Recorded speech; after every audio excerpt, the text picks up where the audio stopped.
Hi guys, welcome back to the channel. हमने DevOps की series start करी थी जिसमें मैंने ऑलरेडी 2 वीडियोस अपलोड कर दिए हैं। यूनिट 1 में आपका ट्रेडिशनल मेथड्स थे, वाटरफॉल मेथड एंड ऑल, जितने भी ट्रेडिशनल मेथड्स हमारे पास थे। ठीक है। सेकेंड यूनिट में एजाइल के बारे में पढ़ा था, और थर्ड यूनिट अब आपकी जो मेन डेवऑप्स होता क्या है ये हम सीखेंगे। डेवऑप्स मैंने पहले भी बता दिया कि डेवऑप्स डेवलपमेंट और ऑपरेशन टीम का वही होता है, मतलब एक उनका प्रॉपर कोलैबोरेशन होता है। इसमें हम जो आज देख रहे होंगे इस वीडियो में, काफ़ी सारे छोटे छोटे टॉपिक्स हैं जो पूछ लिए जाते हैं, 1 मार्कर्स 2 मार्कर्स या 15 में भी कई बार पूछ लिए जाते हैं सेपरेटेड करके, जो एमडीयू के अकॉर्डिंग जो पेपर बनता है। अब उस पर सबसे पहले हम देखेंगे कि डेवऑप्स होता क्या है, उसकी डेफिनेशन। एक इन्फिनिटी साइकिल होती है इसमें, कि एक इन्फिनिटी ना लूप बन रहा होता है, जैसे इस टाइप से इन्फिनिटी में एक लूप बन रहा होता है। इसकी एक साइकिल होती है काफ़ी बड़ी, जो कि डेवऑप्स को एक्सप्लेन करती है। हम फिर नेक्स्ट देख रहे होंगे पर्पस ऑफ डेवऑप्स, जिसमें काफ़ी सारे पर्पस होते हैं। इसके 4 की प्रिंसिपल्स होते हैं, वो देखेंगे। और लास्ट में बेनिफिट्स ऑफ डेवऑप्स रहेगा। और इसमें ना छोटे छोटे टॉपिक्स थे। MVP होता है एक, मिनिमम वायबल प्रोडक्ट, और एप्लीकेशन डिप्लॉयमेंट क्या होता है, और एक इसका मेन टॉपिक जो बार बार पूछा जाता है, 4th यूनिट में भी कवर करेंगे उसको, विच इज़ CI/CD। इसका मतलब होता है continuous integration and continuous development. तो वीडियो अगर आपको अच्छी लगे तो प्लीज़ लाइक शेयर सब्सक्राइब करो चैनल को, and do share with your friends. और अब हम इसको स्टार्ट करते हैं। ओके। यहाँ पे मैंने सबसे पहले यहाँ ऊपर लिखा है डेवऑप्स का, मैंने ब्रेक डाउन करा है कि डेव का मतलब डेवलपर्स होता है और ऑप का मतलब ऑपरेटर्स होता है। ये पिछली 2 वीडियो से मैं बता रही हूँ। तो इन दोनों को मिला के डेवऑप्स बनता है कि जो डेवलपमेंट टीम और ऑपरेशन टीम है वो साथ में इस तरह से कोलैबोरेटिवली काम करें कि जो हमारा आउटपुट है वो हमें मैक्सिमम प्रॉफिट दे, प्लस जो यूज़र का सेटिस्फेक्शन लेवल है वो एकदम पीक पे हो। ये सारी चीज़ें हम देखते हैं। और उसके बाद जो भी सॉफ्टवेयर डेवलपमेंट का काम होता है डेवऑप्स में, वो सारा ट्राई करता है कि जितना भी डिलीवरी है डेटा की वो एक्सेलरेट हो, मतलब उसको और ज़्यादा रैपिड हम कर दें। फास्ट फीडबैक्स होते हैं, आइट्रेटिव इम्प्रूवमेंट्स होती हैं। आइट्रेटिव इम्प्रूवमेंट्स हमने देखी थी कि उसमें बार बार फीडबैक्स लिए जाते हैं। ओके। और उसके बाद हम यहाँ पे हम देख रहे हैं कि ये मैंने 4 की प्रिंसिपल्स लिखे हैं, जो कि आपको एज इट इज़, ये सारी हेडिंग्स हैं, इसके आगे आपको भी इलेबोरेट करके लिखना है। सबसे पहले हमारे पास आता है automation of development life cycle. अब इसमें हमारे पास आता है कि जो हमारी लाइफ साइकिल है उसको हम इम्प्रूव करें। ठीक है। मतलब इम्प्रूव करने का मतलब कि जो डेवलपमेंट है उसमें हम ट्राई करेंगे कि हम कुछ इस टाइप की स्ट्रैटेजीज़ का यूज़ करें जिससे जो एरर्स हैं वो कम से कम आए। मैनुअल टास्क हम ज़्यादा बढ़ा दें, कि हम टेस्टिंग पे ज़्यादा ध्यान दें, कि जो भी हमने सॉफ्टवेयर चाहे छोटा डेवलप करा हो, लेकिन उसको ना जो सेटिस्फेक्शन लेवल है वो ज़्यादा से ज़्यादा मिलना चाहिए यूज़र को। और इन्हीं चीज़ें, ये वाला जो चीज़ होएगी ना, automation of development life cycle, ये सबसे पहले जो मतलब उस पर फोकस करेगी, ह्यूमन एरर्स हैं वो कम से कम हो, मतलब जो एरर्स हैं बेसिकली वो सॉफ्टवेयर में कम से कम हो। ठीक है। नेक्स्ट आता है collaboration and communication. Collaboration and communication मतलब टीम वर्क प्रॉपर होना चाहिए, कि ये नहीं कि लड़ाई दंगा हो रहा है बार बार चीज़ों पे। और कम्युनिकेशन जब तक प्रॉपर नहीं होगा तब तक कभी भी किसी भी रिलेशनशिप में ढंग से काम नहीं हो सकता, चाहे वो डेवलपर्स का हो या किसी भी चीज़ का हो। अगर स्टूडेंट्स और टीचर्स में भी रिलेशन ढंग से नहीं होगा तो मतलब काम ढंग से हो ही नहीं सकता। ठीक है। पढ़ाई आप ढंग से कर ही नहीं सकते। आपकी कोई टीचर है, वो आपको ढंग से पढ़ा ही नहीं रही है, वो मतलब बार बार डांटे जा रही है, ये है वो है, और आप मतलब ढंग से काम ही नहीं करोगे, क्या है ये बार बार चिल्लाती रहती है नॉल। तो उसके बाद सेम चीज़ होगी कोलैबोरेशन एंड कम्युनिकेशन में। आपको जो भी बात करनी है आप आराम से करो, प्लस फेस टू फेस करो, ना कि वो हो क्या बोलते हैं, टेक्स्ट के थ्रू मत करो। फेस टू फेस कम्युनिकेशन ज़्यादा रखो। और कोलैबोरेशन में मतलब टीम को अच्छे से और अपने बीच में कम्युनिकेशन गैप ज़्यादा से कम रखना चाहिए। नेक्स्ट आता है continuous improvement and minimization of waste. Continuously improve करते रहो, जो भी सॉफ्टवेयर बना रहे हो उसको टाइम टू टाइम अपग्रेड करते रहो, ज़्यादा से ज़्यादा हाई एफिशिएंट जो भी हमारे वो हैं मॉडल्स हैं उनका यूज़ किया जाए, जिससे जो भी वेस्ट है वो कम से कम प्रोड्यूस हो, एरर्स कम से कम हो। ठीक है। और हमेशा उन चीज़ों को देखना चाहिए कि आप अपनी परफॉर्मेंस को कैसे इन्हांस कर सकते हो। उसके लिए हम परफॉर्मेंस मेट्रिक्स का यूज़ कर सकते हैं, जो कि आपका मीनवाइल जितना भी टाइम है वो कम करेगा और आपका टाइम टू रिकवरी को इम्प्रूव करेगा, ठीक है। और लास्ट हमारे पास जो आता है इसमें 4 में, वो आएगा focus on customers need and shorter feedback loops. मतलब जो कस्टमर की रिक्वायरमेंट है, क्योंकि सॉफ्टवेयर अल्टीमेटली बन तो कस्टमर के लिए ही रहा है, तो हम कस्टमर के रिक्वायरमेंट्स को ज़्यादा देखेंगे। और शॉर्टर फीडबैक लूप्स, मतलब जो आपकी फीडबैक लूप्स है अल्टीमेटली वो कम से कम हो, छोटे से छोटे हों, ठीक है। इसके बाद अभी मैं एक डायग्राम ड्रॉ करती हूँ विच इज़ इन्फिनिटी साइकिल, उससे ज़्यादा अच्छे से समझ आएगा कि होता क्या है, ठीक है। अब डेवऑप्स की इन्फिनिटी साइकिल जो मैं इतनी देर से बोल रही थी वो यही होती है, और इसमें ना जितने भी आप सारे स्टेप्स देखोगे जनरली वही वाले सारे रिपीट हो रहे हैं, बस एक ना पैटर्न चेंज होता जा रहा है चीज़ का, मतलब उसको ड्रॉ करने का। सबसे पहले हम वाटरफॉल मॉडल देख रहे थे तो उसमें ऐसे फ्लो में जा रही थी चीज़ें, और लास्ट वीडियो में मैंने एजाइल मॉडल बनाया था तो उसमें कुछ इस टाइप की साइकिल बनाई थी मैंने। अगर आप वो वीडियो देख के आओगे तो आपको समझ आ जाएंगी वो चीज़ें। अब इसमें क्या होता है, इसमें इन्फिनिटी साइकिल है जिसमें मैंने ना एक बड़ा सा लूप बना दिया इन्फिनिटी का, जिसमें एक साइड मैंने डेवलपर्स को प्लेस करा है और एक साइड मैंने ऑपरेशन डिपार्टमेंट को प्लेस करा है। अब इसमें क्या होता है, सबसे पहले जो हमारा डेवलपमेंट डिपार्टमेंट है वो सबसे पहले प्लानिंग करेगा। प्लानिंग के अकॉर्डिंग डिज़ाइनिंग करने के बाद कोडिंग होएगी, ठीक है। कोडिंग के बाद चीज़ बिल्ड हो जाएगी प्रॉपरली, फिर जो भी टेस्टिंग होएगी वो सारा यहाँ तक, ये 4 ऑपरेशंस बेसिकली डिपार्टमेंट ये वाला करेगा, डेवलपमेंट डिपार्टमेंट। उसके बाद जो हमारा जितना भी सॉफ्टवेयर बन जाएगा उसको हम रिलीज़ कर देंगे टूवर्ड्स ऑपरेशन डिपार्टमेंट। रिलीज़ होने के बाद अब वो ऑपरेशन डिपार्टमेंट करेगा क्या, वो उस चीज़ को मॉनिटर करेगा कि सारी चीज़ें ठीक हैं या नहीं है, अगर कोई भी चीज़ मतलब दिक्कत कर रही है तो क्या करना है आगे। मॉनिटर करने के बाद उसको ऑपरेट किया जाएगा। ऑपरेट करने के बाद डायरेक्टली उसको डिप्लॉय कर दिया जाएगा। डिप्लॉय करने के बाद भी अगर उसको लगता है कि नहीं कुछ सफिशेंट नहीं है, मतलब इनफ नहीं है चीज़, तो दोबारा से मतलब यहाँ पे ना फिर ऐसे चली जाएगी वो टेस्टिंग होगी, मतलब ऐसे पूरा इन्फिनिटी ये चलता रहेगा साइकिल। और ये लूप आपका लास्ट में जाके तब स्टॉप होएगा जब आपका जो आउटपुट है, मतलब जो सॉफ्टवेयर है वो प्रॉपरली डेवलप हो जाएगा up to customer satisfaction level और डेवलपर्स की सेटिस्फेक्शन लेवल तक भी, कि हाँ अब इससे ज़्यादा हम कुछ नहीं कर सकते।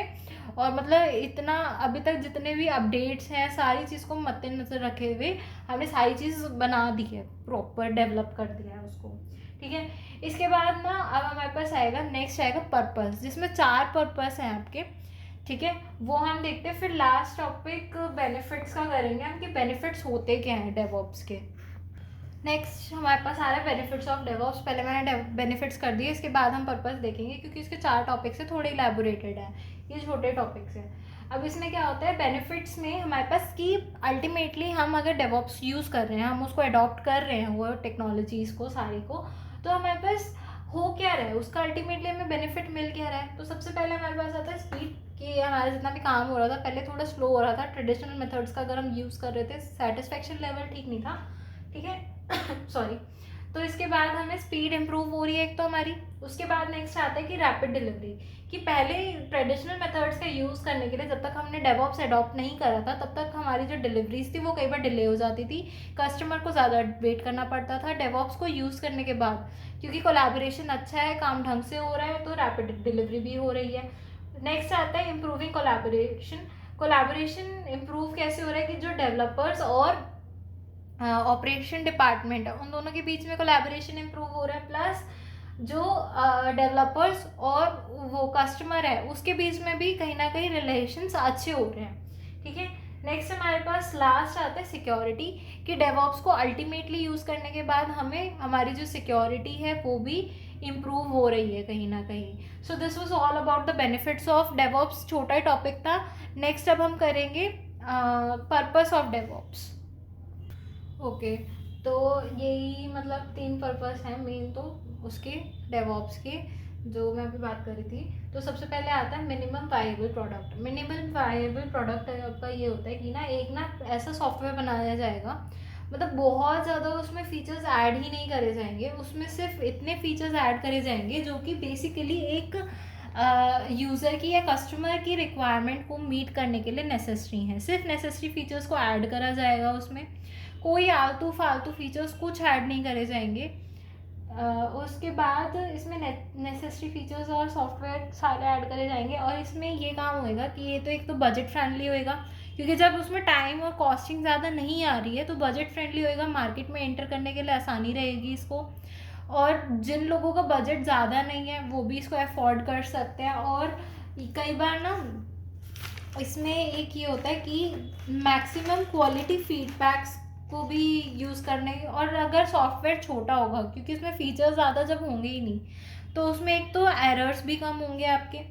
फिर नेक्स्ट आता है जो राइट ऑडियंस है, जिसको एक्चुअली उन फीचर्स की ज़रूरत है वो ही उसको यूज़ कर पाएंगी।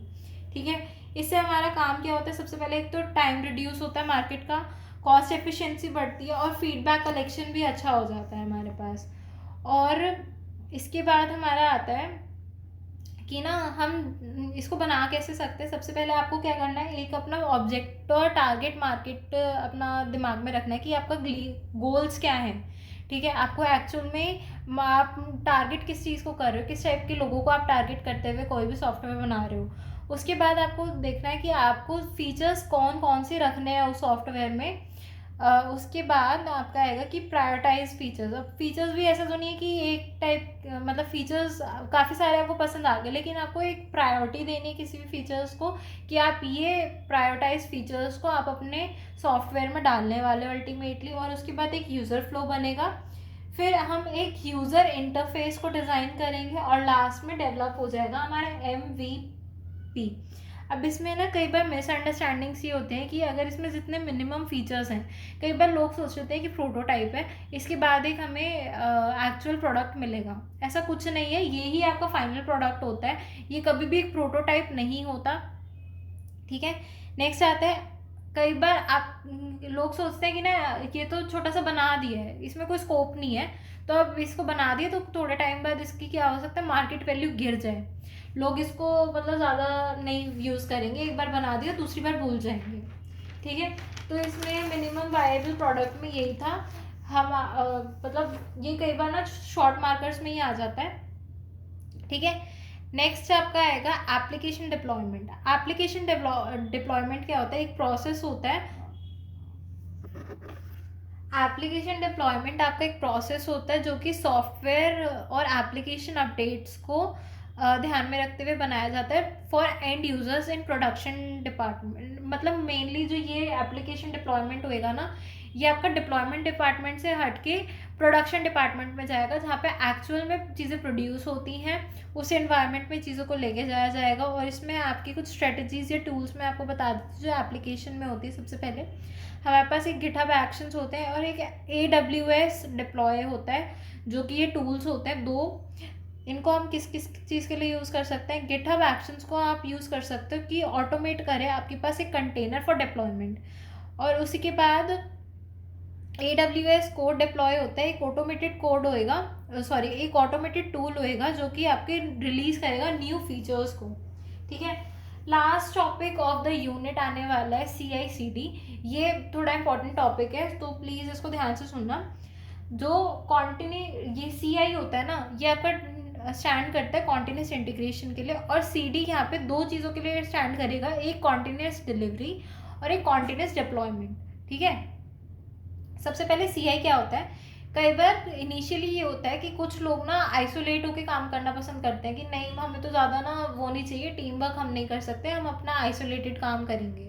उसमें कई बार ये होता है कि आइसोलेशन की वजह से ना जो क्वालिटी होती है या टाइम होता है ऑफ मेकिंग द सॉफ्टवेयर, वो कई बार रिड्यूस हो जाता है, मतलब ढंग से नहीं बन पाता है। तो इसलिए ना प्रेफर करा जाता है कि जो लोग हैं, जो डेवलपर्स हैं, वो बेसिकली उसमें काम करें, ग्रुप्स में काम करें, जिस वजह से डेवलपर्स जो फ्रिक्वेंटली होते हैं वो एक कॉमन रिपोजिटरी शेयर कर पाते हैं। ठीक है, उसके बाद कॉन्टिन्यूस इंटीग्रेशन पाइपलाइंस का यूज़ किया जाता है, जिससे आपका ऑटोमेटिकली वो रन कर देती है चीज़ों को, वो स्टोर कर लेती है, और आर्टिफैक्ट्स रन यूनिट टेस्टिंग्स।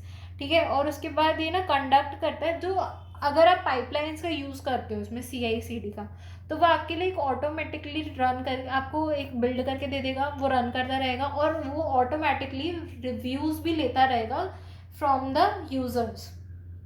ठीक है, और हमारे पास नेक्स्ट आता है कॉन्टिन्यूस डिलीवरी। कॉन्टिन्यूस डिलीवरी से मतलब आ रहा है कि आप कॉन्टिन्यूस इंटीग्रेशन से सॉफ्टवेयर को डेवलप करते रहो, और कॉन्टिन्यूस डिलीवरी में मतलब चीज़ों को कॉन्टिन्यूसली डिलीवर करते रहो। Continuous delivery helps developers test their codes and the production similar environment. अब जो ये आपका होता है ना कॉन्टिन्यूस डिलीवरी, ये हेल्प करता है डेवलपर्स को टू टेस्ट देयर कोड्स, ठीक है। उसके बाद लास्ट मोमेंट पे भी कई बार ये आपको जब आप बार बार टेस्ट करते रहोगे कोड को, तो कई बार ये नहीं होता कि लास्ट मोमेंट पे जब आपको सबमिट करना है उसको या प्रोवाइड करवाना है कस्टमर को जो भी सॉफ्टवेयर है, तो ऐसा ना कोई एकदम से एरर पॉपअप हो जाए और आपको दिक्कत हो जाए, ठीक है।